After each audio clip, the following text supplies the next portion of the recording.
धर्माचा जणू मूर्तिमान पुतळा भासे जना भूवरी दीक्षा देऊनि जो जगतिया बद्धास हो उद्धरी वाणीने वदता भागवती कथा व्यासा प्रती भासला तो हा गुरु श्री जनार्दन असा पाटांगणी शोभला। सद्गुरुनाथ महाराज की जय। हरे महाराज उवाच स्वधामानुगते कृष्णे यदुवंश विभूषणे कसे वंशो भवत पृथ्व्या मे तदा चक्ष मे मुने। भगवान वेदव्यास वर्णन करून सांगू लागले आणि शुकाचार्य राजा परीक्षितीला सांगतात आणि सूत शौनकादिकाचा संवाद पूर्वीपासूनच चालू आहे। आपण आता द्वादश स्कंधाला आज प्रारंभ करत आहोत। द्वादश स्कंधामध्ये या ठिकाणी कलियुगामध्ये कोणकोणते राजे झाले, कृष्णाचं निर्याण झाल्यानंतर कोणकोणते राजे पृथ्वी तलावर झाले, कोणी कोणी या पृथ्वी तलावरील राज्याचा उपभोग घेतला आणि कलियुगाचे धर्म काय आहेत या संबंधीचं विवरण शुकाचार्य परीक्षिताला करतायत। यानंतर आज अष्टमी, उद्या नवमी आणि परवा दशमी। दशमी म्हणजे मंगळवारी या चातुर्मास्यातील भागवत पारायणाचं विवरण करण्याचं आपण समाप्ती या दृष्टीने आपण मंगळवारी करणार आहोत नियमाप्रमाणे। म्हणून 3 दिवस आपल्या हातात शिल्लक आहे। या 3 दिवसामध्ये 12वा स्कंध आपल्याला परिपूर्ण करावयाचा आहे आणि या 12व्या स्कंधात सुरुवातीला कलियुगामध्ये कोणकोणते राजे होऊन गेले, कृष्ण यांचं निर्याण झाल्यानंतर कोणकोणते राजे झाले याचं विवरण त्यांनी केलेलं आहे। ते म्हणतात, हे राजांनी प्रश्न उपस्थित केला, यावरून शुकाचार्य त्यांना उत्तर देतात। शुकाचार्य म्हणतात, हे परीक्षिते, उपरिचर वसूपासून पुरंजय झाला, त्यांच्यापासून 20 राजे या ठिकाणी झाले। म्हणजे आता होतील म्हणजे भविष्य काळाचा वापर या ठिकाणी केलेला आहे।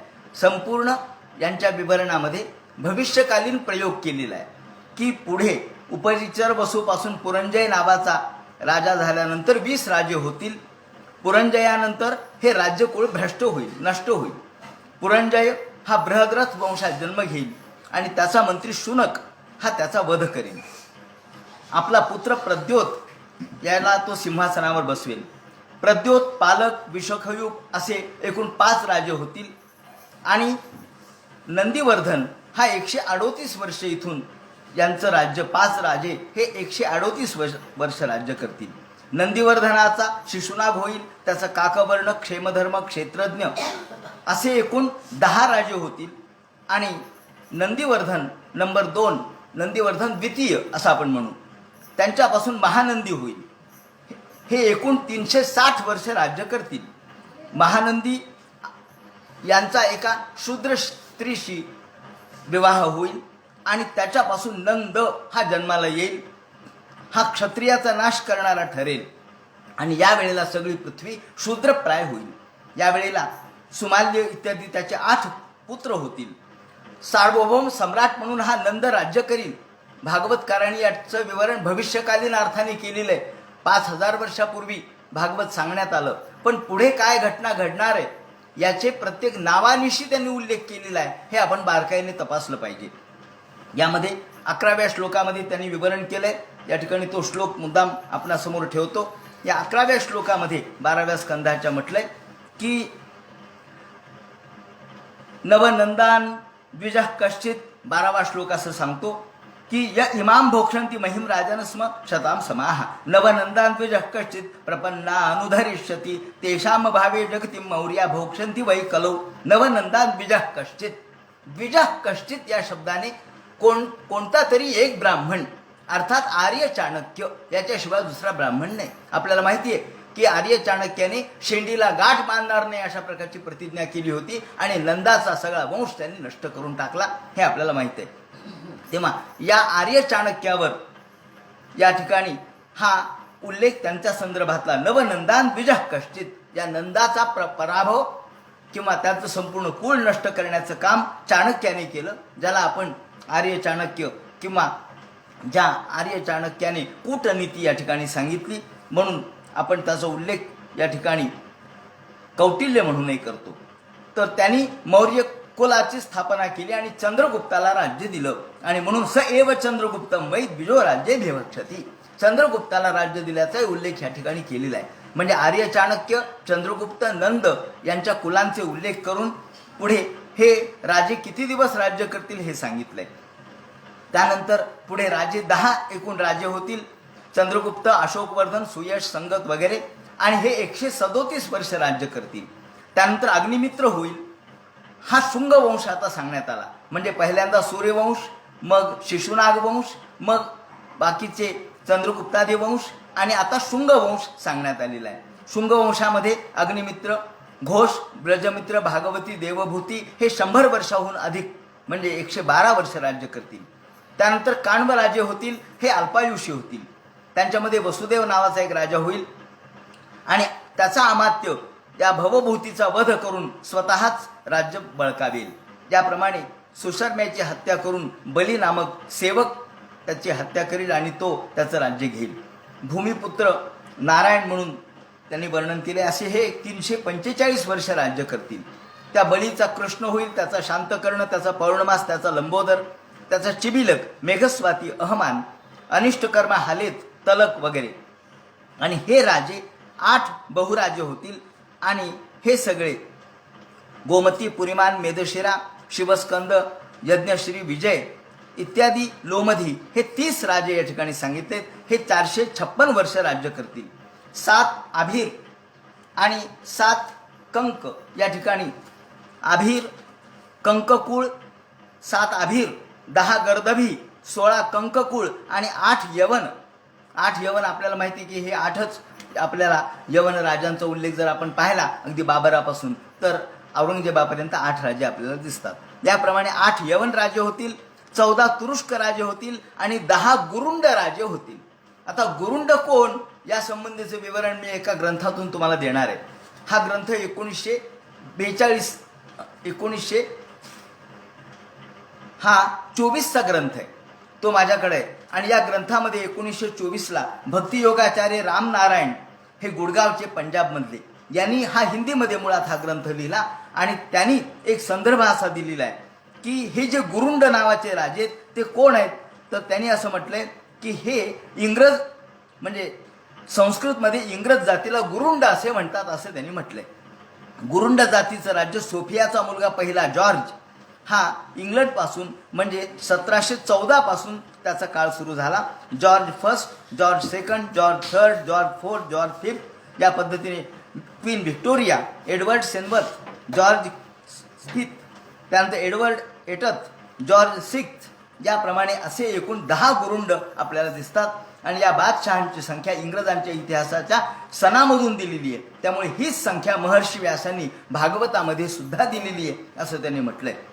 आणि म्हणून या जगात एकमेव प्रसिद्ध राजा महाराजराज शहनशाह होईल. आणि ज्या महायुद्धाचं वर्णन या ठिकाणी करण्यात आलंय त्या महायुद्धामध्ये युद्धाच्या शेवटी यांनाच विजय प्राप्त होणार आहे. यानंतर लंडनवरती आपत्ती येईल, पाण्यापासून फार मोठी भीती उत्पन्न होईल असं वर्णन या ठिकाणी केलंय. परमहंस 108 श्री स्वामी राजनारायण शट शास्त्री, गुडगाव पंजाब, फाजिलिका पंजाब यांनी हे संदर्भ दिलेला आहे. म्हणून तो मुद्दाम सांगितला की गुरुंड म्हणजे कोण. गुरुंड म्हणजे इंग्रज. याप्रमाणे हे 10 गुरुंडाचा उल्लेख त्यांनी केलेला आहे. यानंतर किलकिला नगरीतून भूतानंद, बंगिरा, शिशुनंदी, यशोनंदी हे 106 वर्ष राज्य करतील. म्हणजे व्यासानी जे भागवत लिहिलं किंवा भागवतामध्ये जे उल्लेख केले ते काही कपोल कल्पित गोष्टी नाहीत, गप्पा मारायच्या म्हणून नाहीत, काहीतरी मनाचे तारे तोडलेत असं नाही. सगळ्या गोष्टी शास्त्रशुद्ध पद्धतीने सांगितल्या आहेत. आणि पुराण माळात आपण पुराण शब्द काहीतरी पुराण चाललंय असं म्हणतो, तर पुराण ही सुद्धा शास्त्रशुद्ध अशा पद्धतीच्या ज्ञानाची मांडणी आहे. आपण या ठिकाणी क्षमा मागितली पाहिजे की आपण विनाकारण पुराणांना नाव ठेवतो. पोथी पुराण म्हणजे काही लबाड गोष्टी नव्हेत हे या ठिकाणी मुद्दाम मी स्पष्ट सांगतो की पुराणांचे अधिकारी सुद्धा कोण होते पुढे आपण त्याचं वर्णन करणार आहोत. की पुराणं कुणी लिहिलेलं नाहीत, कुणी उठावून पुराणं लिहावेत असा प्रकार नव्हता. पुराण सुद्धा एका शास्त्रीय पद्धतीने अत्र सर्गो विसर्गश्च स्थानं पोषणमूतयः याचं विवरण आपण मागे केलेलं आहे आणि पुढे करणार आहोत. असो, याप्रमाणे या पुढे बाल्हिक 13 पुत्र होतील. पुष्पमित्र, दुर्मित्र वगैरे 7 आंध्र, 7 कौशल, 7 विदुर. त्यानंतर निषेध प्रदेशाचं राज्य, नंतर मागध प्रदेशाचं राज्य चालेल, दुर्मती. आणि यावेळेला ब्राह्मण लोक भ्रष्ट होतील म्हणून सांगितलंय. आणि श्लोक 37 मध्ये त्याने जो उल्लेख केलेला आहे तो जर आपण पाहिला तर भूयोदश गुरुंडाश्च 10 गुरुंडाचा उल्लेख मी केला. आणि 37व्या श्लोकामध्ये त्यांनी म्हटलंय की अनुगंगा मा प्रयागम गुप्ताम भोक्षती मेदिनीम. या ठिकाणी त्यांनी वर्णन केलंय की हे सगळे क्षत्रिय राजे हे राजधानी पद्मावतीला करून त्या ठिकाणी हरिद्वारापासून ते प्रयागपर्यंत पृथ्वीचं राज्य करतील. आणि या ज्या घोर कलियुगामध्ये सौराष्ट्र, अवंती, आभीर, शूर, अर्बुद, मालव या देशातले ब्राह्मण संस्कार शून्य होतील.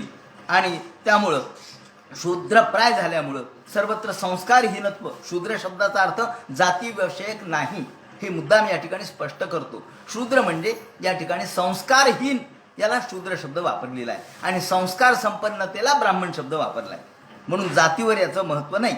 या ठिकाणी अशा प्रकारे या सर्व भारत देशामध्ये सर्वत्र सिंधू तट, चंद्रभागा, तटवर्ती प्रदेश, कोंतीपुरी आणि काश्मीर मंडलापर्यंत असं वर्णन केले. भ्रात्याद्विजा भविष्यन्ति शूद्रपाया जनाधिपाः सिंधोस्तटम चंद्रभागाम कामतीम काश्मीर मंडलम.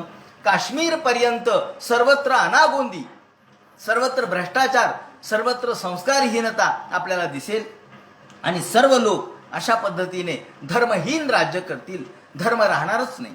हे कलियुगाचं वर्णन आहे. कलियुग आल्यानंतर काय होईल? स्त्री बाल गो द्विजघ्नाश्च परदाना धृता धृताः. हे सगळे राजे कसे राहतील? हे फल्गू दास तीव्रमन्य वाह, अत्यंत क्रोधिष्ट असे राजे राहतील. यांना शांतता किंवा तितिक्षा माहीतच नाही, थोडं काही झालं की रागावणार.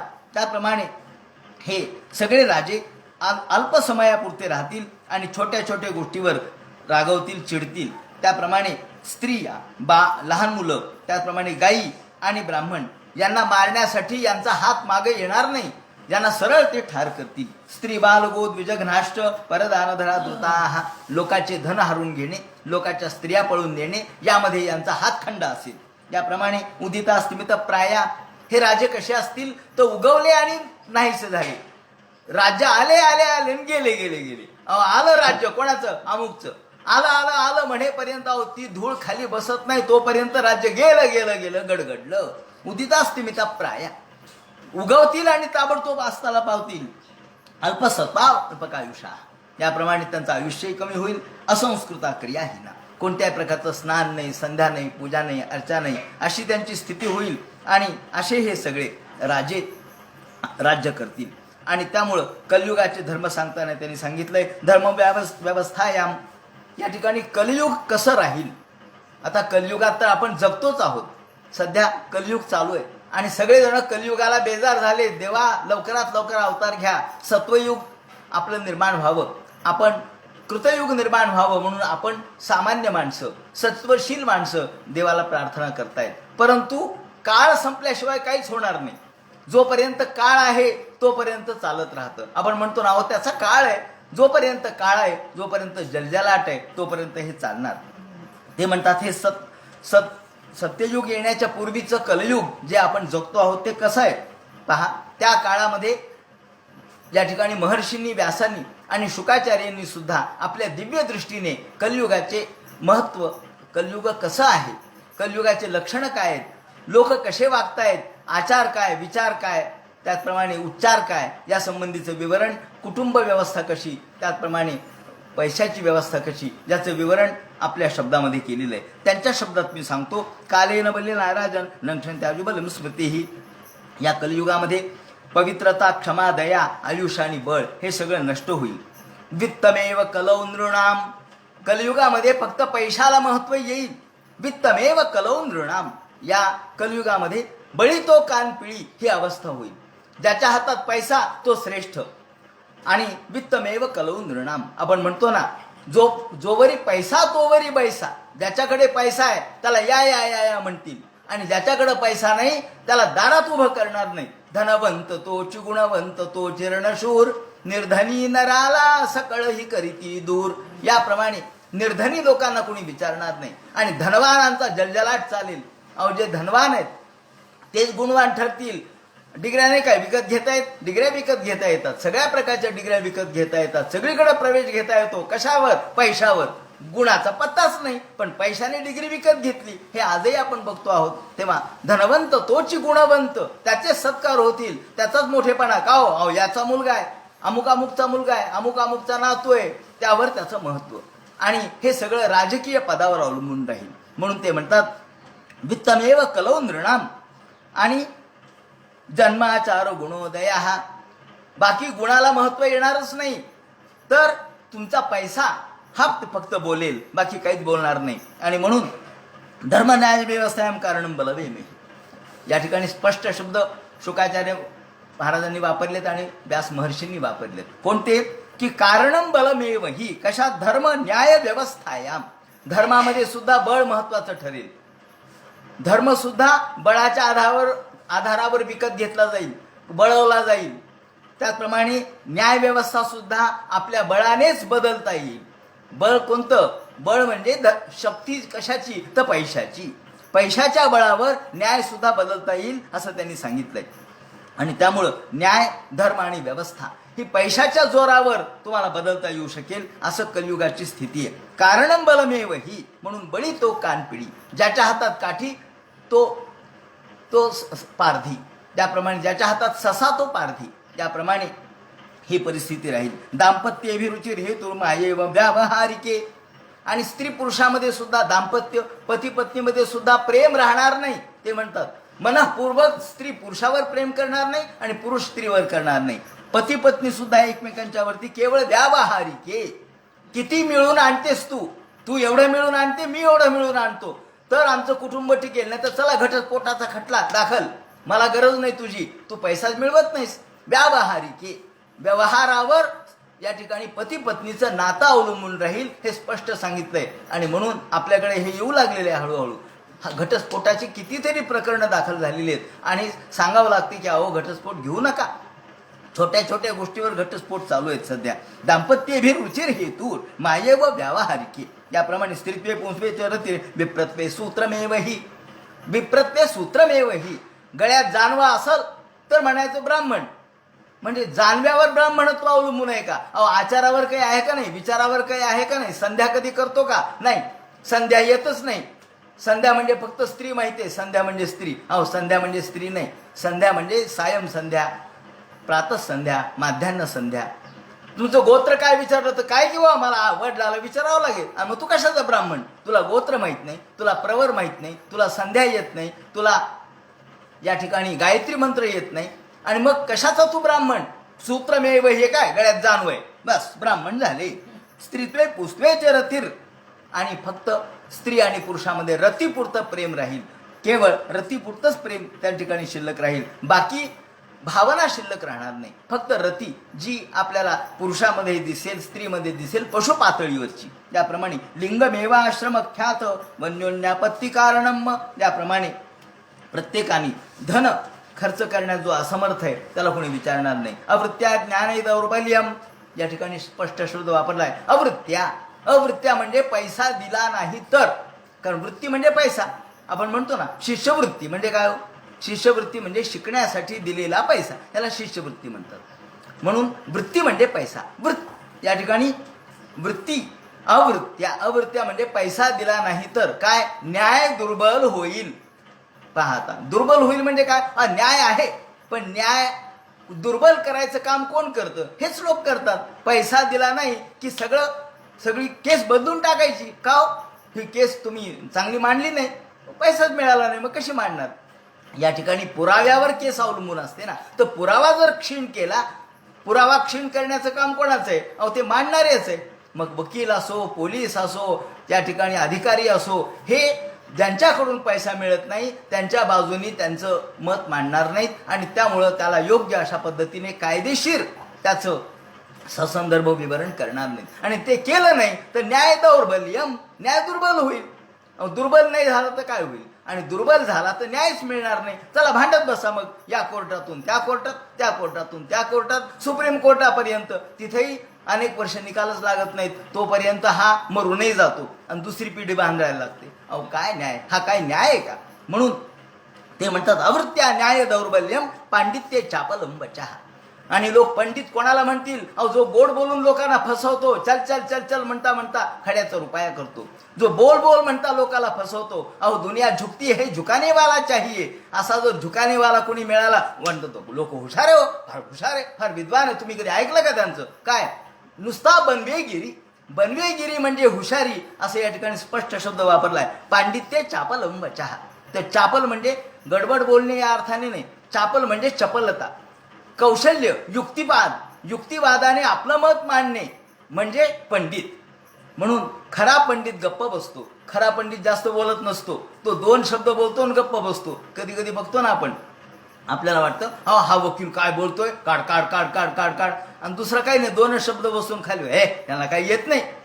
2च शब्द बोलले, नेमके मार्मिक बोललेत आणि हा बडबड बडबड बडबड करत राहिलाय. त्यांच्या आशिराला वाटतं वा माझे वकील काय कडकड कडकड बोलत होते.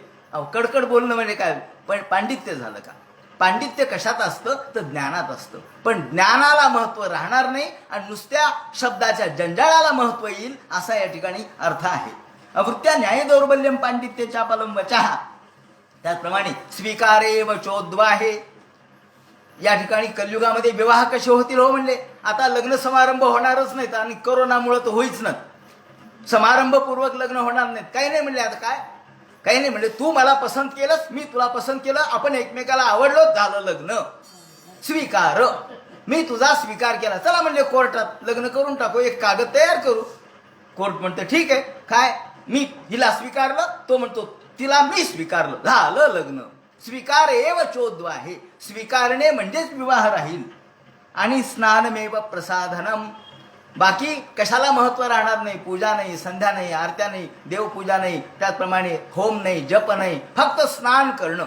मग विविध प्रकारच्या साबणा वापरायच्या.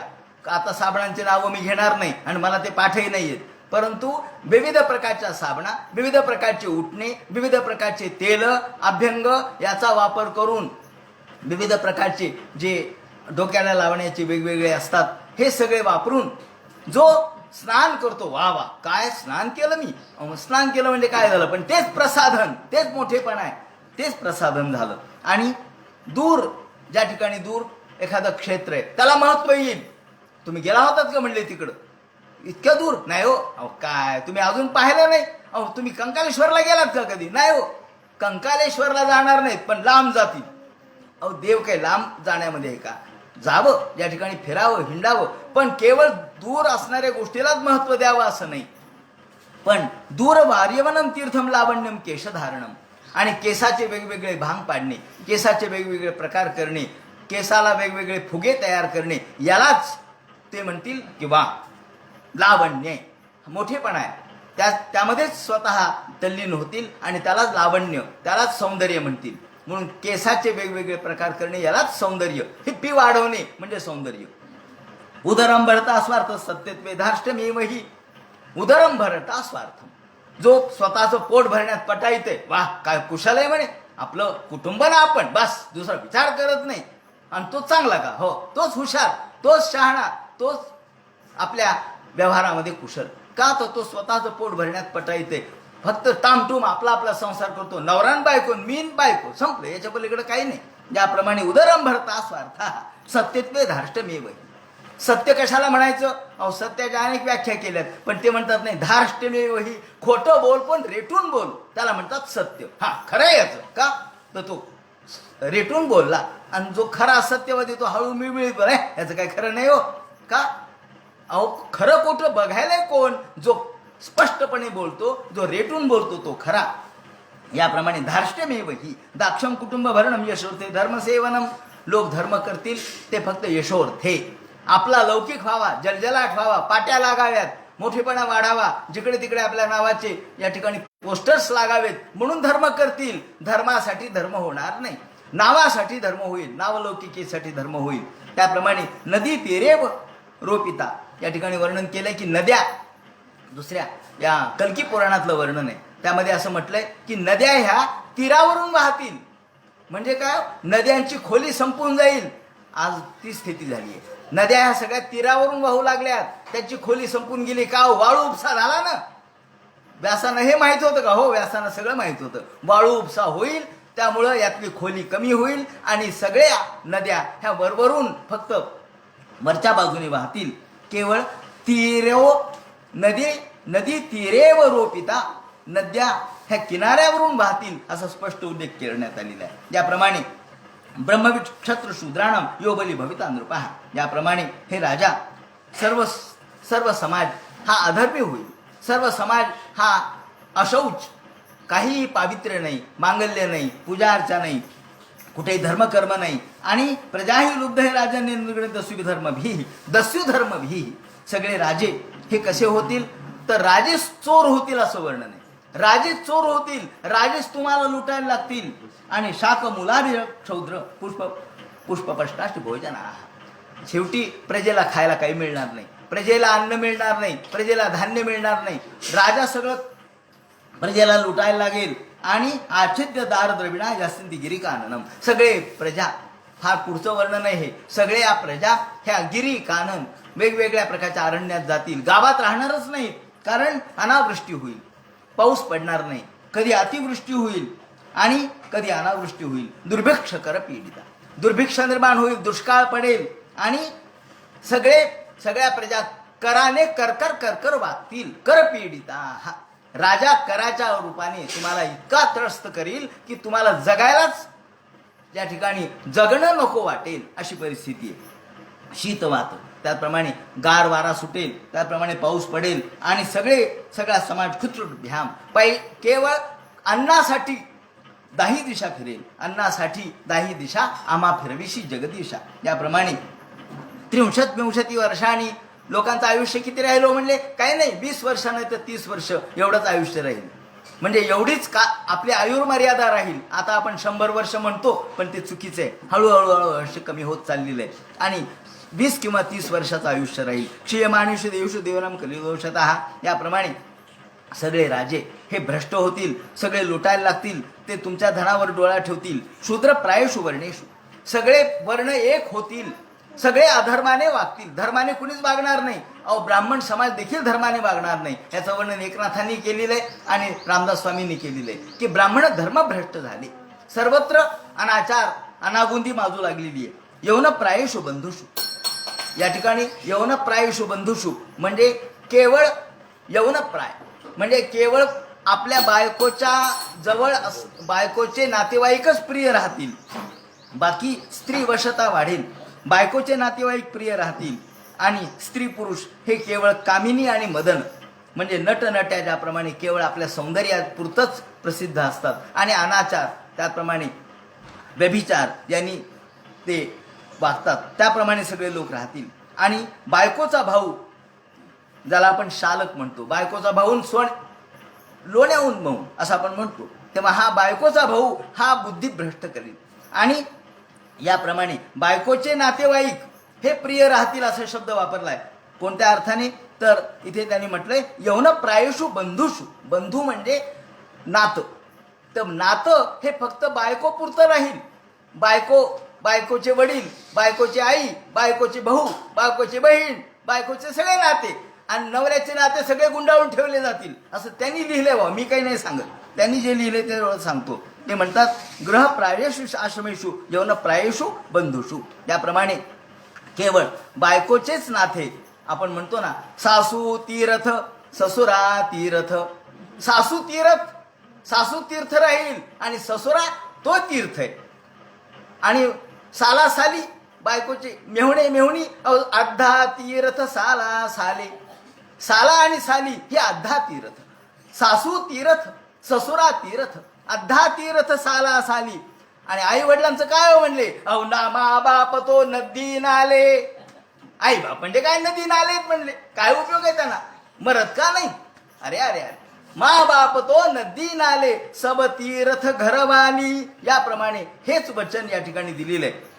ते मी जरा वेगळ्या शब्दात सांगितलं. जेवण प्रायशु बंधुषु, याप्रमाणे अणुप्राय स्वासुषु, सगळ्या प्रकारचे झाडं सुद्धा लहान लहान होतील, त्याप्रमाणे आकाशातून पाऊस पडणार नाही. आणि शून्य प्रायेषु सद्मसु, घर एखाद्याच्या घरी गेलं, आहेत का घरी कोणी? कोणी नाही. कुठे गेले हो म्हणले? नाही, सकाळी नोकरीला जातात, नवरा नोकरीला जातो, बायको नोकरीला जाते, पोरं शिकायला जातात, आणि घरी कोण असतं? कुत्रा. याच्यापासून सावध राहा. बाबा बाबा, म्हणजे घर नावाची गोष्टच नाही. कोणी जर भिक्षेकरी आला तर त्यांनी कोणाकडून भिक्षा घ्यावी सांगा? हा जातो 7ला, ती जाते 8ला, पोरं जातात 8:30ला, आणि मग काय राहतं म्हणले? दरवाजे बंद, सगळ्या प्रकारचे दरवाजे बंद, खिडक्या बंद. आजच्या जशी कॉलनी संस्कृती आहे त्याप्रमाणे, फ्लॅट संस्कृती आहे त्याप्रमाणे त्यांनी वर्णन केलंय.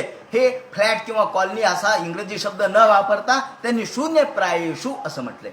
शून्य प्राय राहतील, घरात कोणी नाही. का? तर घरात घरच नाही हो. ग्रह कशाला म्हणायचं? घर कशाला म्हणायचं? न ग्रहम ग्रहम इत्याहुर ग्रहे. ते घर नाही. ज्या घरामध्ये गृहिणी नाही ते घर असू शकत नाही. म्हणून न ग्रहम ग्रहम इत्याशु गृहिणी ग्रहम उच्चते असं वर्णन केलेलं आहे. म्हणून या ठिकाणी शून्य प्रायेषु सद्मशु इत्थम कलोगत प्राय जनधर्मी तो खरधर्मिणी. सगळे लोक कसे वागतील म्हणले? एक शब्द वापरलाय त्यांनी, त्यांना जास्त शिव्या देता येत नाहीत. गाढवासारखे वागतील, खरधर्मिणी. हे खरं सांगितलंय त्यांनी, खरधर्मिणी हे खरं सांगितलंय. आज लोक याच पद्धतीने वागू लागलेत, जगू लागलेत. याप्रमाणे अशा कलियुगामध्ये स्त्रीचं महत्व वाढेल. आणि स्त्रीचं महत्व किती वाढेल? तर ते म्हणतात स्त्रीणाम प्रभुता गे. हे स्त्री जे म्हणेल ते प्रमाण. अबला यत्र प्रबला बालो राजा कुलक्षणो मंत्रीही.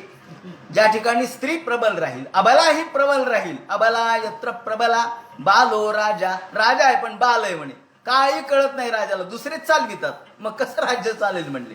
बालो राजा कुलक्षणो मंत्री. मंत्री लोकांनी चांगली मंत्रणा दिली पाहिजे, पण इथे कुलक्षणो मंत्री हे चांगल्या लक्षणाचे मंत्री नाहीत. मग नाही तत्र धनाशा जीविताशा पि दुर्लभा भवती. तिथं जगण्याचं काय हो म्हणले? नाही तत्र धनाशा. अहो पैशाची अपेक्षा तर सोडूनच द्या, जगणं सुद्धा मुश्किल होईल म्हणले, अशी स्थिती होईल.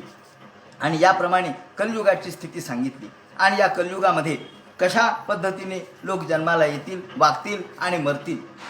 कलियुगाच्या विवरणामध्ये 3ऱ्या अध्यायामध्ये याचं कलियुगाचं विवरण देत असताना त्यांनी सांगितलंय की कलियुग हे, कली म्हणजे भांडण, हे भांडण करणारं युग आहे. जिकडे पाहावं तिकडे भांडण. भांडणाशिवाय दुसरं दिसणार नाही. अहो बायको नवऱ्यात भांडण, भावा भावात भांडण, बहिणी बहिणीत भांडण, भावा बहिणीत भांडण, नातेवाईकात भांडण, शेजाऱ्या पाजाऱ्यात भांडण, सगळीकडे भांडणच सर्वत्र तुम्हाला दिसेल. आणि म्हणून कलियुग या नावामध्येच कली म्हणजे भांडण. हे कलियुगामध्ये लोक कसे वागतील? सत्यंतया तपोदान मिती पादा विभोर नृप. कलियुगामध्ये एका पायावर तेवढा धर्म टिकून आहे. केवळ एकच पाय धर्माचा टिकून आहे, बाकी सगळे धर्म, सगळे पाय नष्ट झालेले आहेत. या कलियुगामध्ये शोक मोह भयम दैन्यम सकलिदातम स्मृता. सगळीकडे तामस प्रवृत्ती वाढेल. सगळीकडे राजे हे लोकांना लुटायला लागतील. त्याचप्रमाणे दस्युत्कृष्टा जनपदा वेदा पाखंड दूषिता राजानश्च प्रजाभक्षा शिष्णोदर पराद्विजा. ब्राह्मण ज्ञानी सुद्धा फक्त शिष्णोदर परायण राहतील. पोटाची आणि पोटाखालची भूक याच्या पलीकडे त्यांना काहीच राहणार नाही. अव्रता वटवो शौचा भिक्षवश्च कुटुंबिना. याप्रमाणे पितृभ्रातृ सुरज्ञातीन. आता पहा, यांनी स्पष्ट शब्दात सांगितलंय की पितृभ्रातृ सुरज्ञातीन हित्वा सौरत सौहृदा. केवळ सौरत म्हणजे केवळ स्त्री पुरुषांचं प्रेम, हे केवळ शारीरिक प्रेम शिल्लक राहील, बाकी कोणातही प्रेम राहणार नाही. शारीरिक गरज एवढ्यापुरते हे जवळ येतील, बाकी कोणावर मध्ये प्रेम राहणार नाही. बाप आणि मुलात प्रेम राहणार नाही, भावा भावात प्रेम राहणार नाही, जाती जातीत प्रेम राहणार नाही. सगळे फक्त लंपट होतील. आणि ननांदृश्याल संवादा दिनास्त्रेणा कलो नरा. याप्रमाणे त्यांनी वर्णन केलंय की केवळ ननादृशाल संवाद दिनास्त्रेणा कलो नरा. कलियुगामध्ये माणसं हे कसे होतील? ते केवळ कामवासना तृप्त करण्यासाठीच आपल्या स्त्री करतील. आणि शूद्र तपस्वी लोक यांचा वेश धारण करून जे पाखंडी लोक आहेत त्यांचा सगळीकडे जलजलाट दिसेल. खऱ्या तपस्वी लोकांना कोणी विचारणार नाही आणि पाखंडी लोकांचा जलजलाट दिसेल. याप्रमाणे नित्यम उपयोग मनसा दुर्भिक्ष करकर्षिता. याप्रमाणे हिना पिशाच संघर्षा. पिशाच म्हणजे स्नान नाही, संध्या नाही, पूजा नाही, अशा पद्धतीचे हे पुढच्या कलियुगातले लोक राहतील. आणि एवढंच नव्हे तर कामापुरता लोकांचा वापर करतील. आईबाप सुद्धा कामापुरते आईबापाकडे पाहतील. एकदा आईबाप रिकामे झाले की म्हणतील आता काय यांना वृद्धाश्रमात नेऊन टाका, काय कामाचे म्हणले, रिकामं, यांना भरण पोषणही यांचं होत नाही आमच्याकडून, त्यापेक्षा वृद्धाश्रमात खूप चांगलं आहे. म्हणून या ठिकाणी पितृभ्रातृ सुरत ज्ञाती केवळ आपल्या आईबापांना सुद्धा जे केवळ कामापुरतं वापरतील आणि वृद्धाश्रमामध्ये नेऊन टाकतील. निरन्ने भूतले याप्रमाणे स्पष्ट शब्दात त्यांनी जो शब्द दिलाय तो आपल्याला वाचतो. न रक्षंती मनुजा स्थविरो पितरा वपी, असं स्पष्ट सांगितलंय. न रक्षंती मनुजा, हा लोक आपल्या आई बापाचं सुद्धा रक्षण करणार नाहीत. म्हणून तर वृद्धाश्रम वाढले. म्हणजे श्रावण बाळाच्या या देशामध्ये वृद्धाश्रमाची संख्या वाढली. किंवा आपल्या महाराष्ट्राचा विचार केला तर ज्या केवळ आईबापाच्या सेवेचा आदर्श ज्यांनी घालून दिला असे पुंडलिक, आईबापाच्या सेवेसाठी देवाला सुद्धा ज्यांनी थांबवलं एका विटेवर, त्या पुंडलिकाच्या महाराष्ट्रात सुद्धा आपल्याला वृद्धाश्रमाची संख्या वाढते असं दिसतं. कारण कलीचा प्रभाव आहे. न रक्षंती मनुजा स्थविरो पितरावपी, आपल्या स्थविर म्हणजे म्हाताऱ्या झालेल्या आईबापांचं रक्षण मुलं देखील करणार नाहीत. पुत्रां सर्वार्थ कुशलान, पुत्र फक्त आपल्या बायकोचं आणि आपल्या कुटुंबापुरतं रक्षण करतील, बाकी कोणाचंही रक्षण करणार नाहीत. याप्रमाणे या सर्वत्र जे संन्याशी साधू आहेत यांचा आपल्याला वावर दिसतोय, पण हे संन्याशी खरे संन्याशी नाहीत, खरे साधू नाहीत. मग हे कोण आहेत? हे सगळे भोंदू आहेत. भोंदू लोकांचा जलजलाट आपल्याला दिसतोय. म्हणून आज आपल्याला नावं मी घेणार नाही, परंतु आपल्याला माहिती आहे आसाराम बापू असतील, राम रहीम असतील, हे सगळे कशा पद्धतीने जगू लागलेले आहेत. संन्याशाच्या छातीत चोळी आणि मुमुक्षु फिरतो गल्ली बोळी, या प्रकारची आजची स्थिती आहे. याप्रमाणे त्यांनी वर्णन केले. तपस्विनो ग्रामवासाने असनो निर्थ लोलुपा, हा तपस्विनो ग्रामवासा, जे तपस्वी आहेत ते गावामध्ये फिरतील. वास्तविक तपस्वी लोकांनी गावात त्यांचं यायचं काय काम आहे, परंतु हे जमिनी मिळवतील, त्याचप्रमाणे मोठमोठ्या भ्रष्टाचार करतील, मोठमोठे पैसे अडके बंगले बांधतील आणि स्वतःला मात्र बुवाबाजीचा थाट करतील. असा हा कलियुगाचा आपल्याला प्रकार दिसतोय. याप्रमाणे आणि त्यांनी शब्द असा वापरलाय की कलौ काकिणके प्यर्थे वेगळे त्यक्त सौहृदा, हा एका कवडीसाठी लोक भांडणं करतील, नुसते भांडणं नाही, एकमेकांचे खून करतील. कलौ काकिणके प्यर्थे वेगळे त्यक्त सौहृदा त्यक्षंतीचे प्रियान प्राणा हनिष्यंती स्वकानपी, आपल्या घरात सुद्धा घरातल्या मुलाला बापाला किंवा भावाला मारायला हे कमी करणार नाहीत, आपल्या नातेवाईकाला मारायला कमी करणार नाहीत. कशासाठी? एका कवडीसाठी. कलौ काकिणके प्यर्थे वेगळे त्यक्त सौहृदा, सगळा प्रेम निघून जाईल, त्यक्त सौहृदा आणि त्यक्षंतीचे प्रियान प्राणान हनिष्यंती स्वकानपी. याप्रमाणे असं आत्माभावम नियंत्रण सर्वात्मा संशय असे कलियुगाचं हे वर्णन ऐकल्यावर राजा म्हणला, अहो महाराज हे काय असं कलियुग येणार आहे का? हो म्हणले, असं कलियुग येणार आहे. अहो कव्वा मोती खायेगा, आपल्याला माहिती आहे ना, असं कलियुग येईल की कावळे मोती खातील आणि राजहंस निवांत या ठिकाणी उपाशी मरतील. तशी स्थिती आजही आहे.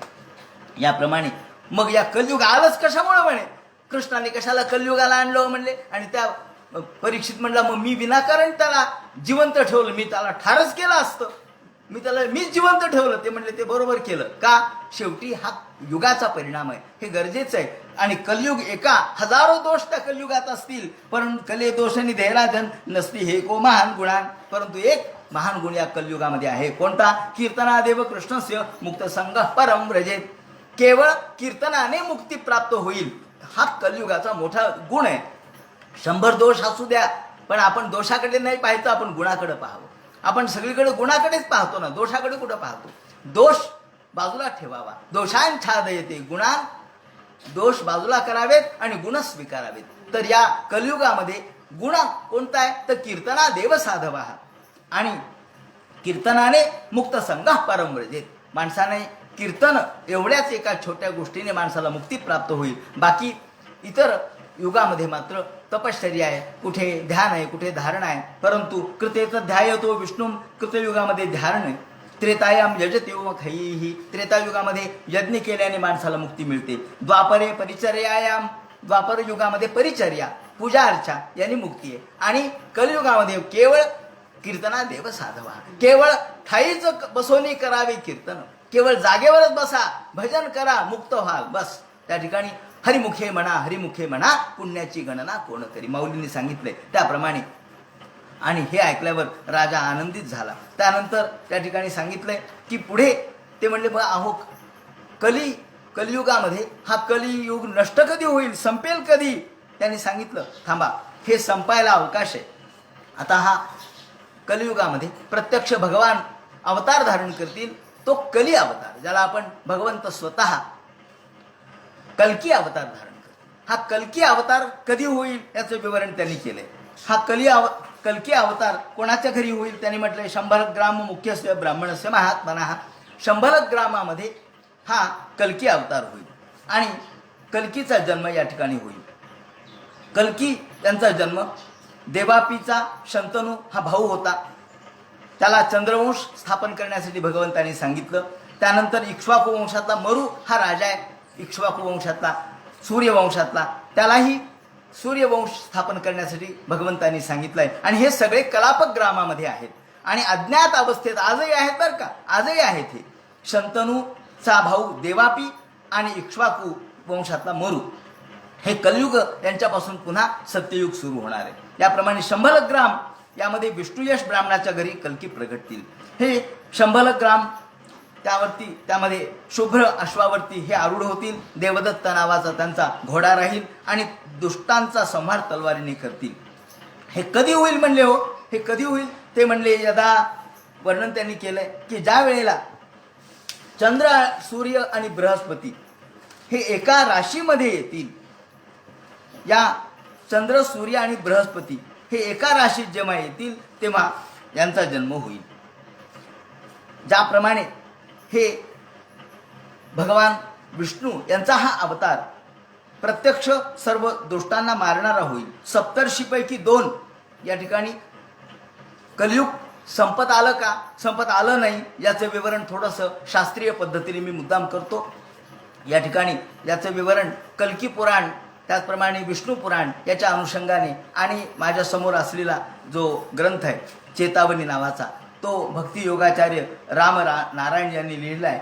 तो 1924ला लिहिला आहे. त्यांच्या म्हणण्याप्रमाणे कलियुग हे आता समाप्त झालंय असं त्यांचं म्हणणं आहे. वास्तविक कलियुगाचा प्रारंभ कधी झाला तर मघा नक्षत्रात जेव्हा सप्तर्षी होते तेव्हा कलियुगाचा प्रारंभ झाला. सप्तर्षीपैकी आता थोडंसं 2 मिनिटात हे सांगतो. सप्तर्षीपैकी 2 प्रथम उगवलेले दिसतात. त्याच्या मधोमध जे नक्षत्र रात्री दिसतं त्यात सप्तर्षी 100 वर्ष, मानवाचे 100 वर्ष राहतात. सांप्रत काळी मघा नक्षत्रामध्ये सप्तर्षी आहेत. मघा नक्षत्रात ते विचरण करतात तेव्हा देवांच्या 1200 वर्षाचा काळ म्हणजे कलियुगाचा काळ.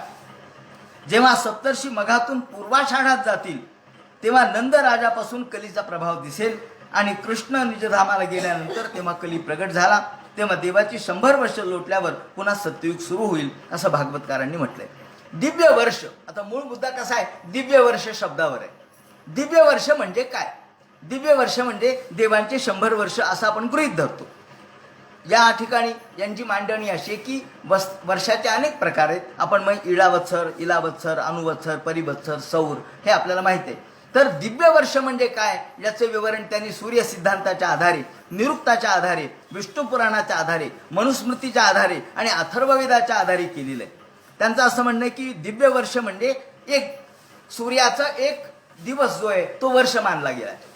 सूर्य सकाळपासून संध्याकाळपर्यंत म्हणजे उगवले सूर्य आणि मावळले हे झालं 1 वर्ष, त्याला म्हणतात सौर वर्ष असं त्यांनी म्हटलंय. हेच दिव्य वर्ष. निरुक्त देवता कांडाचा उल्लेख त्यांनी केलाय. विष्णू पुराणामध्ये सत्ययुगाचे 1000 वर्ष, त्याचप्रमाणे 2000 द्वापार युग, 3000 या ठिकाणी 3000 द्वापार युग आणि 4000 कलियुग अशी युगसंख्या दिलेली आहे. कृत, त्रेता, द्वापार आणि कली. कृत 1000, त्रेता 2000, द्वापार 3000 आणि कली 4000. ते म्हणतात युगसंध्या. हा एक शब्द लक्षात ठेवा. युगसंध्या म्हणजे युग पालटल्यानंतर जो संध्याकाळ असतो. संध्याकाळ म्हणजे संध्या समय, म्हणजे एक युग पालटला आणि दुसरं आलं तर मधला जो काळ आहे तो संध्याकाळ मानला जातो. हा संध्याकाळ किती आहे तर ते म्हणतात की 4000 वर्ष ही कलियुगाची संख्या आहे आणि 800 वर्ष हा युगसंध्याचा काळ आहे, म्हणजे आधीचा आणि नंतरचा. एक युग संपायला आणि दुसरं युग सुरू व्हायला जो कालावधी लागतो, जसं आपण समजा सूर्य मावळला की अंधार पडतो का हो? नाही पडत. किती वेळाने पडतो? पाऊण तासाने, 1 तासाने. का बरं? ती संध्याकाळ असते. म्हणजे तोपर्यंत प्रकाश असतो, पूर्ण अंधार झालेला नसतो, त्याला म्हणतात संध्याकाळ. तसा युगाचाही संध्याकाळ आहे. मग कलयुगाचा प्रारंभ कधी झाला? तर मघ नक्षत्रामध्ये जेव्हा सप्तर्षी होते तेव्हा. सध्या सप्तर्षी कृत्तिकेत आहेत. सध्या कृत्तिकेमध्ये सप्तर्षी आहेत. आणि मघ नक्षत्रात सप्तर्षी कधी होते? जेव्हा शुकाचार्यांनी भागवत या परीक्षितेला सांगितलं तेव्हा. आता सप्तर्षी कृत्तिकेमध्ये प्रत्येक नक्षत्रात जर 100 वर्ष राहतात असं गृहीत धरलं तर मघा ते रेवती हे 18 नक्षत्र झाले. पुन्हा अश्विनी ते रेवती 27 नक्षत्र झाले. आणि नंतर अश्विनी ते कृत्तिका पुन्हा 3, असे 18 अधिक 27 अधिक 3 म्हणजे 48 नक्षत्र, म्हणजे 4800 वर्ष, म्हणजे 4800 वर्ष एवढा कलियुगाचा काळ आहे यांच्या म्हणण्याप्रमाणे, दिव्य वर्षाच्या शब्दाने. आणि म्हणून या ठिकाणी गतकली हा 5037 आपण धरतो, पण ते म्हणतात गतकली हा 4796 धरला पाहिजे. आणि या दृष्टीने हा योग चंद्र, सूर्य आणि बृहस्पती एका राशीत 1943ला आलेले आहेत. आणि म्हणून 1943ला कल्कीचा जन्म झालाय असं यांचं म्हणणं आहे. त्याप्रमाणे जन्मकुंडलीच त्यांनी मांडली आहे. जन्मकुंडली मांडताना 1 ऑगस्ट 1943 याचा उल्लेख केला आहे. या वेळेला कलियुग संपलंय. आणि विष्णू यश आणि सुमती यांच्या पोटी शंभलक ग्रामामध्ये हे प्रगट झालेत. आता शंभलक ग्राम कुठे आहे? तर ते म्हणतात हे शंभलक ग्राम हे चीनच्या उत्तरेला गोबीचे जे वाळवंट आहे त्याच्या खाली खाडीलियाचा उटंग, याच्या उत्तर कोरिया, त्याच्या बाजूला उत्तर कोरिया पूर्वेला आहे आणि पूर्वोत्तरमध्ये मंचुरिया या ठिकाणी आहे. म्हणून हे शंभलक ग्राम त्यावेळेला समुद्र बाजूला होता, 28 कोस त्या ठिकाणी समुद्र होता, डोंगर होते, पण आता सगळीकडे वाळवंट आहे असं त्यांचं म्हणणं आहे. सगळीकडे वाळवंट झालेले आहे. म्हणून एकूण 28 कोस याची व्याप्ती आहे. आणि वैवस्वत म्हणून हे शंभलक ग्राम बसवलं. ते कुठे? ते चीनच्या उत्तरेला गोबीचं वाळवंट, त्या खाली खाडीलियाचा उटंग भाग आहे, पूर्वेला कोरिया आहे आणि पूर्वोत्तर मध्ये मंचुरिया, तेथे हा शंभलक ग्राम आहे. आणि याचा उल्लेख ॲनी बेझंटिन यांनी केलेला आहे. ॲनी बेझंट नावाचा जो अभ्यासक आहे, शास्त्रज्ञ, त्यांनी या शंभलक ग्रामाचा उल्लेख केला आहे. आणि म्हणून व्यासाने जे लिहिलंय त्याला आपण हे पुरावे आजचे देतो आहोत. त्याप्रमाणे आता हा शंभलक ग्रामामध्ये हे जन्माला आलेत आणि हे बंगालमध्ये प्रगट होतील असं म्हटलंय. मगध, बिहार, हरिद्वार, त्याप्रमाणे मथुरा, पंजाब, इराण, इथून ते पश्चिम दिशेकडे जातील. आणि यांच्यासोबत आता ते कुठे गेलेत? तर त्यांनी असं म्हटलंय की आता परशुरामासोबत ते महेंद्र पर्वतावर गेलेले. परशुरामाने त्यांना महेंद्र पर्वतावर नेले आणि त्यांच्यासोबत अनेक मोठमोठे ऋषी मुनी सगळे आहेत. त्यांची भेट पुढे मरुशी होणार आहे. मरू त्यांना म्हणणार आहे की मी हा सूर्यवंशातला आहे आणि मला तुम्हाला भेट घ्यायची सांगितली. याप्रमाणे मरूची त्यांची भेट होणार आहे असं त्यांनी सांगितलं. अजून ती झाली नाही. याप्रमाणे कल्की यांचा अवतार ज्याचा झाला आणि या कल्कीचं पत्रिकाच, त्यांची जन्मकुंडलीच या ठिकाणी मांडलेली आहे. आणि एकूणच जर आपण विचार केला ग्रह, नक्षत्र, तारांचा, तर त्यांची हालचाल जर पाहिली आणि आजची सगळी स्थिती पाहिली, एकूण करोनाची लाट वगैरे सगळं जर लक्षात घेतलं, तर हा कलियुग संपत आलेला आहे. आणि हळूहळू धर्म मात्र वाढत चाललेले आहेत. धर्म करणारे लोक वाढत चाललेले आहेत. लोकांची श्रद्धा वाढत चाललेली आहे. एकदम काही सत्ययुग आलं की लगेच बदल होत असतो का? सूर्य उगवला की लगेच सगळीकडे लखलख प्रकाश पडतो का? नाही, दुपारी 12ला पडतो. पण हळूहळू तो परिवर्तन होत असतं. म्हणून या ठिकाणी मुद्दाम उल्लेख करतो की गजानन महाराज जे अक्कलकोटचे, ज्यांनी आपल्या अग्निहोत्राचा प्रचार आणि प्रसार केला, आज अमेरिकेपर्यंत अग्निहोत्राचा प्रसार झालेला आहे, त्यांनी असं म्हटलंय त्यांच्या एका पत्रामध्ये की कलयुग बदल रहा है और सत्ययुग में परिवर्तन आ रहा है. सतयुग असे शब्द वापरलाय. सतयुग में एका पत्रात 1943च्याच पत्रात त्यांनी लिहिले. म्हणजे महात्मा असणारे गजानन महाराज यांचं वचन आणि यांनी दिलेलं वचन यामध्ये एक वाक्यता मला तरी दिसते. आणि म्हणून या ठिकाणी तुम्ही म्हणाल की मग कलियुगाचे जे वर्ष त्यांनी दिलेत ते किती दिलेत? तर 4,32,000 वर्ष दिलेत. तर हे ते म्हणतात 4,32,000 हे दिवस आहेत, ते वर्ष नव्हेत, अशी यांची भूमिका आहे नव्या भूमिकेतून. याप्रमाणे हे आपण सांगितलं आणि कलियुगातल्या स्थितीचा गतीचा विचार केल्यानंतर ह्या शुकाचार्य म्हणतात, हे परीक्षिते, कलियुगातल्या सगळ्या राजाकडे बघितल्यानंतर ही पृथ्वी हसू लागली. पृथ्वी म्हणू लागली, काय कमाल आहे म्हणले, हे राजे स्वतःला भूपती म्हणून घेतात. रसती भूरी या, ही पृथ्वी हसू लागली म्हणे. पृथ्वी म्हणू लागली की काय, सगळे लोक स्वतःला भूपती म्हणून घेतात, पण भूपती अहो मी कधीच विधवा झाली नाही म्हणे. कारण सगळे आले आणि गेले, सगळे माझ्याच मातीत मिसळले, पण विनाकारण स्वतःचा मोठेपणा गायला आणि माझ्या मातीत मिसळले. हे स्वतःला भूपती म्हणतात भूपती. ती हसते, काय सगळे लोक स्वतःला किती मोठेपणा देतात, जलजलाट करतात, किती मोठे लोक आले आणि गेले. अहो या जगामध्ये एकापेक्षा एक मोठमोठे लोक आले आणि गेले. काही लहान लोक झाले का, हिरण्यकश्यपू झाले, त्याचप्रमाणे रावण झाले, लोकरावण झाले, मोठमोठे बली झाले, परंतु या सर्वांनी स्वतःला मोठं समजलं. परंतु हे सगळे शेवटी सर्वविद, त्यांनी म्हटलंय की सर्वे सर्वविद शूरा सर्वे सर्वजितो जिता, सगळे सर्वजित होते, सगळं जिंकलेलं होतं. परंतु हिरण्यकश्यपू, रावण, लोकरावण, नमुची, शंभर, हिरण्याक्ष एवढे सगळे होते, परंतु हे सगळे नष्ट झाले, कुणीच राहिले नाहीत. पण तू विनाकारण लोक स्वतःला मोठं म्हणतात आणि म्हणून ही पृथ्वी हसते. पृथ्वी म्हणते की लोक स्वतःला मोठं म्हणतात आणि शेवटी माझ्याच मातीमध्ये मिसळतात. ज्याप्रमाणे ही पृथ्वी कशी हसते त्याचं वर्णन केलं. आणि नंतर त्याप्रमाणे शुकाचार्य म्हणतात, हे परीक्षिते, आता तुला मी या 4 प्रकारचे प्रलय सांगतो. म्हणून 4 प्रकारचे प्रलय सांगितले की एक नित्य प्रलय, दुसरा नैमित्तिक प्रलय, तिसरा या ठिकाणी होणारा प्रलय जो कशा कशा पद्धतीचा आहे. नित्य प्रलय कशाला म्हणायचं, नैमित्तिक प्रलय कशाला म्हणायचं, आणि सांवर्तक म्हणजे महाप्रलय या ठिकाणी वर्णन केलेलं आहे. ज्या महाप्रलयामध्ये काय स्थिती होईल, तर सगळं विश्व कसं जळून जाईल, आकाशामधून अनावर्षण होईल, हजारो वर्ष पाऊसच पडणार नाही, हजारो वर्ष पाऊसच पडेल, तर समर्थ गोवंनी खालचा शेष आपल्या ज्वाला त्या ठिकाणी खालून ज्वालेचा धग आपल्याला पृथ्वीला जाळून टाकील. वरतून सूर्याची धग, सामुद्रकम दहिकम, सगळीकडे समुद्र, 7 समुद्र ज्यांना पाणी येईल, प्रचंड वाढेल आणि प्रचंड वारा सुटेल. दहत अग्नी वेगोत्थ शून्यात भुईरानथ. आणि ही पृथ्वी एखाद्या गोमय पिंडवत, एखाद्या आपण ज्याप्रमाणे एखादी गौरी जाळावी त्याप्रमाणे ही पृथ्वी जळून खलास होऊन जाईल. दह्यमान विभात्यंडम दग्धम गोमय पिंडवत, ज्याप्रमाणे ब्रह्मांड सगळं नष्ट होईल आणि पुन्हा भगवान हे विश्व निर्माण करतील. याप्रमाणे हे 4ही प्रकारचे प्रलय मी तुला सांगितले. आता अंतिम उपदेश ते करतात, हे परीक्षिते, तुला मी आता अंतिम उपदेश करतो. अत्रानुवर्णिते भीक्षम विश्वात्मा भगवान हरिही.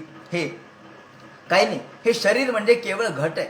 घट फुटला म्हणून काही आकाश जात नाही. घटे भिन्ने यथाकाश आकाश स्याद यथापुरा. ज्याप्रमाणे आकाश तेच असतं, घटाकाश आणि मठाकाश. शेवटी आकाश हे कधी व्याप्त नाहीये. घट आहे म्हणून आपण त्याला घटाकाश म्हणतो. घट फुटला म्हणून काय आकाश नष्ट झालं का? आकाश नष्ट झालं नाही, आकाश तेच आहे. त्याप्रमाणे जीव या ठिकाणी चैतन्य नष्टही होत नाही आणि निर्माणही होत नाही. आजही विज्ञान आम्हाला तेच सांगतं की चैतन्य निर्माणही होत नाही आणि विद्युत हे निर्माणही होत नाही आणि नष्टही करता येत नाही. कोणतंही जी चैतन्य आहे ते उत्पन्नही करता येत नाही आणि नष्टही करता येत नाही. त्याप्रमाणे त्याचं परिवर्तन मात्र होतं. त्याप्रमाणे दशतम, आता तुला भीती आहे का? तो म्हणला, आता मला कशाची भीती नाही, मी मुक्त झालोय, मला कशाची भीती नाही, मी निर्भय झालो. यस्मात पश्यती देहस्य. अहो देह काही आत्मा नाहीच आहे. देह हा अजरामर कोणाचाच होऊ शकत नाही, माझा कसा होईल?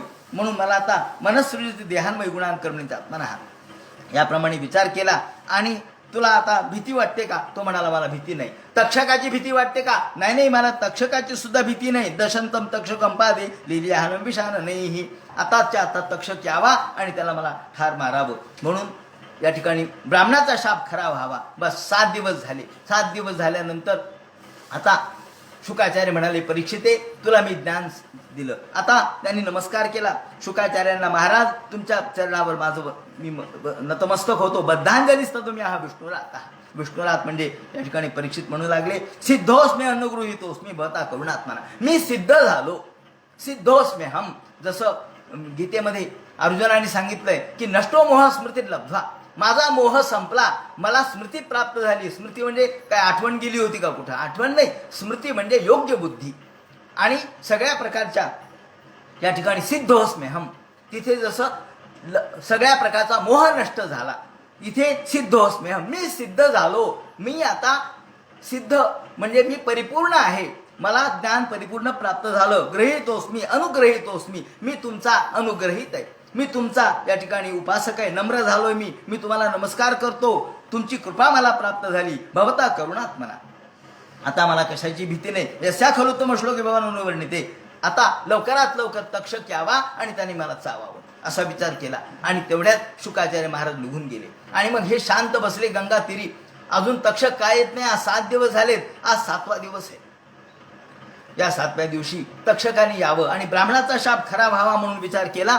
पण आता 7 दिवस उपाशी होता हा, काही खाल्लं नव्हतं, पिल्लं नव्हतं, थेंबर पाणी घेतलं नव्हतं. म्हणून तसं मरू नये माणसाने, मरताना काहीतरी खावं, नाही तर अन्नात वासना राहते आणि अन्नातून पुन्हा जन्म प्राप्त होतो. म्हणून विचार केला. एक बोरवाली चालली होती, बोर घ्यायचेत का बोर?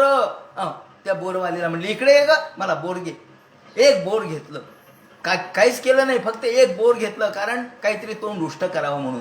ते बोर हातात घेतल्याबरोबर तोंडाने दाताने टोकरलं आणि टोकरल्याबरोबर एक आळी त्या बोरामध्ये दिसली. आळीला पाहिल्याबरोबर लाल तोंडाची आळी, अरे या आळीचाच सर्प का होऊ नये असं मनात विचार आल्याबरोबर त्या आळीचा सर्प झाला. आणि सर्प झाल्यानंतर आता हा त्याला चावणार. इकडे काय घटना घडली, एक कश्यप नावाचा ब्राह्मण मोठ्या गडबडीने निघाला होता. आणि हा गडबडीने निघाला कश्यप नावाचा ब्राह्मण, त्याच्याबरोबर दुसरा एक ब्राह्मण निघाला. तो हा या ठिकाणी सर्प होता. ज्या सर्पाचा तक्षक म्हणून रूप पुढे प्रगट झालं, तो तक्षक सर्प ब्राह्मणाचं रूप घेऊन निघाला. हे दोघेही निघाले. त्यांनी म्हटलं नमस्कार महाराज, नमस्कार. कुठे निघालात? ते म्हणले अहो परीक्षित राजा, त्याला सर्प चावणार आहे तक्षक, त्याला मी वाचवणार आहे. म्हणजे तुम्ही कोण? मी कश्यप नावाचा ब्राह्मण आहे. अहो माझ्या मंत्रामध्ये एवढी ताकद आहे म्हणे की काही असलं, किती कशाही पद्धतीने मृत्यू आला तरी मी त्याला वाचवतो. असं आहे का म्हणे? एवढी ताकद आहे? हो म्हणले. कशावरून म्हणले तुमची एवढी मंत्राची शक्ती? ते म्हणले हे पहा झाड आहे म्हणले, हे झाड आंब्याचं झाड, त्याला मी चावतो, मी तक्षक आहे म्हणले. हा तुम्ही तक्षक आहात? ब्राह्मणाचं रूप? हो म्हणलं, मी ब्राह्मणाचं रूप घेऊन निघालो, मी या झाडाला चावतो. आता हे झाड चावल्याबरोबर भस्मसात होईल. आणि चावला तो कडकडून, चावल्याबरोबर झाड भस्मसात झालं, सगळा डोंगर पडला राखेचा. आता करा म्हणले, काय करायचं तुमची मंत्रशक्ती. त्यांनी ताबडतोब अभिमंत्रण केलं आणि अभिमंत्रण केलं आणि त्या राखेवर टाकल्याबरोबर तर तो वृक्ष वरती उगवला. एकदम पानं आले नवीन नवीन. अहो पानं कशाला, फळं सुद्धा आले, कैऱ्या आल्या आणि आंबे पिकले. बाबा बाबा बा, पाहिल्याबरोबर म्हणला महाराज तुमच्या मंत्राची शक्ती खरोखर श्रेष्ठ आहे, तुम्ही नक्की वाचवणार. पण वाचून काय करणार हो म्हणले? ते म्हणले वाचून? अहो तो राजा आहे, मग काय होईल म्हणले? अहो मला धन मिळेल. मी तुम्हाला धन देतो म्हणले. तुम्हाला किती पाहिजे धन? तुम्हाला जेवढं धन तुम्हाला नेता येणार नाही एवढं मी धन आणि सोनं देईल. म्हणजे तेवढंच नाही, माझी प्रसिद्धी होईल. यांनी वाचवलं. हो म्हणले खरंय तुमचं, तुमची प्रसिद्धी होईल तुमच्या नावाची, पण ब्राह्मणाच्या नावाला बट्टा लागेल. म्हणले काय? अहो ब्राह्मणाचा शाप खरा होत नसतो. एकच ब्राह्मण दुसऱ्या ब्राह्मणावर जर विरोधी केला, तो पायात पाय टाकू लागला तर काय होईल म्हणजे? दोघंही पडतात. तुम्ही ब्राह्मणाच्या पायात तुम्ही पाय घालू नका, त्यांच्या शब्दाला खोटेपणा देऊ नका. तुमची अपकीर्ती होईल म्हणले. तुमची कीर्ती होईल पण ब्राह्मण जातीची अपकीर्ती होईल. जाती संगे खावी माती. हो खरंय म्हणजे जातीची अपकीर्ती होईल. मग तुम्हाला मी सगळं धन देतो. म्हणून त्यांनी त्याला सोनं नाणं दिलं आणि पाठवलं. आणि इकडे मोठ्या वेगाने निघाले आणि त्या आळीमध्ये येऊन बसले. याप्रमाणे तक्षक आला. आळीत बसल्याबरोबर त्या क्षणी त्या राजाने जेव्हा दाताने टोकरल्याबरोबर त्या आळीचा सर्प झाला. हा तक्षक झाला आणि या तक्षकाने ताबडतोब चावा घेतला. प्राकुले भैषा गंगा कुल उदम मुखा, हा उत्तरेकडे तोंड करून बसला होता गंगेवरती. आणि ब्रह्मभूतो महायोगी, ब्रह्मभूत झालेला हंतुका ददशपती कश्यपम, ज्याप्रमाणे त्याला कडकड कडकड चावा घेतल्याबरोबर हा मुक्त झाला. परीक्षित गोपाल कृष्ण भगवान की जय. देवदुंदुभै गंधर्व अप्सरसो जगू. आकाशात देवाने या ठिकाणी दुंदुबे वाजवल्या, गंधर्व गाऊ लागले, अप्सरा नृत्य करू लागल्या आणि बवृष पुष्प वर्षाने आकाशातून पुष्पाचा वर्षाव झाला. मोठ्या या ठिकाणी परीक्षित राजा मुक्त झाला. या ठिकाणी परीक्षित राजाला मुक्ती प्राप्त झाली. पण इकडे त्याच्या मुलाला हे कळालं. जन्मेजय स्वपितरम. मुलगा धावत धावत आला. काय काय काय म्हणले, कोणी मला ठार मारलं माझ्या पित्याला? म्हणले तक्षकाने. असं तक्षकाने ठार मारलं? मी याचा वचपा घेणार, मी याचा बदला घेणार. हे फार पहिल्यापासून चाललंय, खांडवनापासून चाललंय. हे खांडवन अर्जुनाने जाळलं होतं तेव्हापासून हा राग आहे सगळा. म्हणून ही परंपरेच्या पिढीचे भांडण आहेत, अनेक पिढ्यांचे भांडण आहेत ते. अर्जुनापासूनचा हा राग आहे. म्हणून तक्षक म्हणून चावला, कारण तक्षक तिथून निघून गेला होता, त्याची बायको ठार झाली होती म्हणून. असो, या तक्षकाला रक्षण इंद्राने दिलेलं होतं. त्याप्रमाणे हा तक्षक याला ठार मार, ज्यांनी आपल्या वडिलाला मारलं हे कळल्यावर बरोबर त्यांनी सर्पसत्र सुरू केलं. आणि सर्पसत्रामध्ये हे सगळे मोठमोठे ब्राह्मण आले, मंत्रज्ञ आले, यांनी अंगिरस आले, यांनी सर्पसत्र सुरू केलं. दना दना दना सर्पाच्या आहुती पडू लागल्या, सर्पाचे भेंडोळे पडू लागले. सर्पाय स्वाहा. बारीक बारीक बारीक सर्प सगळे पडले. म्हणजे अहो सगळे सर्प पडू लागलेत, पण हा तक्षक अजून आला नाही. तक्षकाय स्वाहा असं म्हणल्यावर तक्षक कुठेही आलाय. मग म्हणले अरे मी दिव्य दृष्टीने पाहतो. म्हणले तक्षकाला संरक्षण दिलंय. म्हणले कुणी? इंद्राने. असं म्हणल्याबरोबर ते म्हणले अहो इंद्रासह आपण तक्षकाला खाली पाडू.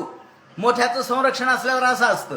हे लोक काय करतात, मोठ्याच्या खुर्चीला धरून बसतात. मग आता काय होतंय, माझं काहीच होत नाही. किती भ्रष्टाचार करायचा, बँकेला लुटायचं, सगळं करायचं आणि मोठ्याच्या मागे लपायचं. अन्नपूर्णे सदापूर्णे म्हण. याप्रमाणे हे लपले आणि विलोक्यांगिरसा प्राह राजानं बृहस्पती. शेवटी म्हणले चला. राजा म्हणला काही नाही, तक्षकाय स्वाहा नुसतं नाही, इंद्राय तक्षकाय स्वाहा असं म्हणल्यावर इंद्राचं आसन गडगडलं. एवढ्यात बृहस्पती आले. बृहस्पती म्हणले अरे अरे अरे हे असं करू नका, जन्मेजया तू असं करू नकोस. का? इंद्रासाठी तर यज्ञ आहे म्हणले, यज्ञाची देवताच इंद्र आहे, ती या ठिकाणी ठार झाली तर कसं होईल, म्हणून तुम्ही असं करू नका.